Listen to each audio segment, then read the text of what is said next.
Welcome back, my name's Guy, and today I'm going to show you how I apply a shellac finish. It's quick, it's easy, and the results are fantastic. This is the piece I'm going to be applying the shellac to. It's walnut, and I've sanded it down to 320 grit. I like sanding down to a finer grit when I apply shellac. And these are some of the supplies you're going to need. First, you're going to need some shellac. Now, this is a 1.5 pound cut, and I've shown how to make this on a previous video, and I'll leave a link to that in the description down below.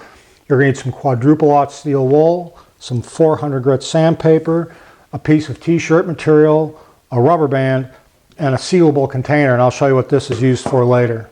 Well, there's a lot of different ways to apply shellac, and I'm going to use what's called a rubber. And I'm going to take some t-shirt material. I'm just going to ball some up in my hand here until I get a wad. Well, it's about that big, and then I'm just going to cut that away. Now I've got that little ball of material there. I'm just going to take the rest of this, put that in the center, wrap it around a little bit until I get a ball about that big, twist it around. Then I'm going to take my rubber band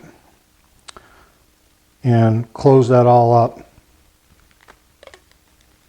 So that's it right there. Just going to flatten that out a little bit.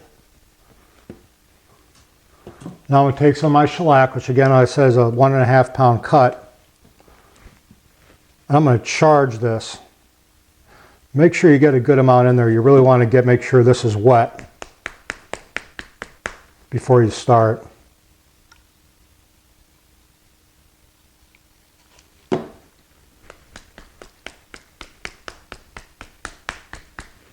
right, so now I'm going to put some on here, and just with a couple strokes, I'm going to start in the middle, work my way to the end.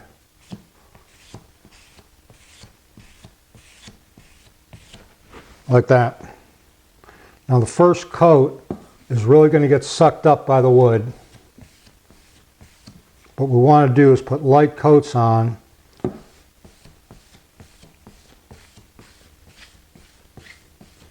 I've got the first coat on. I'm going to let that sit for about 10 to 15 minutes to dry.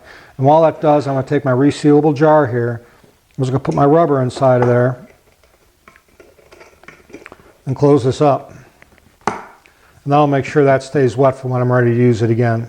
Well, it's been about 15 minutes or so, and this is dry, and you can tell because it's not cool to the touch anymore. So I'm ready to put another coat of shellac on there. I must do the same thing I did before. There's really no need to sand between coats at this point yet. And that's it. We'll just let that dry for about 10-15 minutes. I'll let that dry completely. Now I'm going to sand it. I'm going to take some 400 grit sandpaper. Very, very lightly. I just want to go over the surface. I want to make sure I get all the way to the edge when I do this.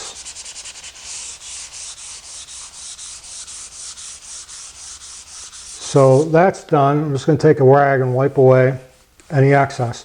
Now you have to remember that shellac is a solvent-based finish, kind of like lacquer.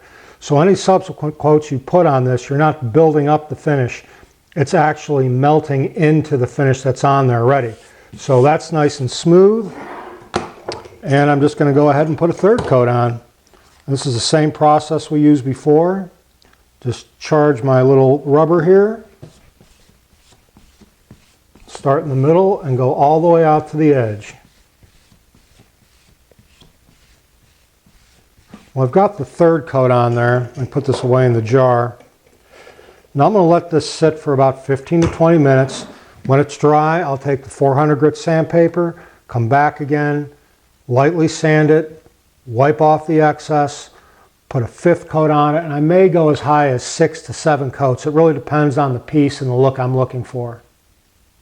We'll end up putting 7 coats on this. It's nice and dry now, and I'm getting ready to rub out the final finish on it. And for this, I'm going to use steel wool.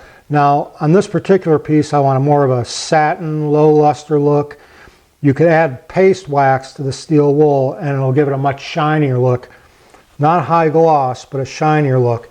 And how far you rub this out with the steel wool really depends on the finish that you're going to end up with. Now, a couple things I hear quite often when people use shellac is it turns into a big goopy mess. That's because you're either A, putting on too thick of a coat, or B, you're using too thick of a cut of shellac. You can always take the shellac and mix some denatured alcohol in there to cut it back a little bit. In corners, a good way to tackle that is to avoid the problem completely. Pre-finish your pieces before you assemble them. If it is assembled and you want to use shellac, you can always spray, and you do very, very light spray coats on there instead of rubbing it with the rubber. I've got this all rubbed out with the steel wool, and I've got the look I was looking for, which is a nice satin finish. Wipe off the excess here. Oh yeah, that's pretty much glass smooth. This came out really nice. And give shellac a try. Remember, light coats, couple coats, then sand, and then follow up with more thin coats, and you'll end up with a nice finish like this.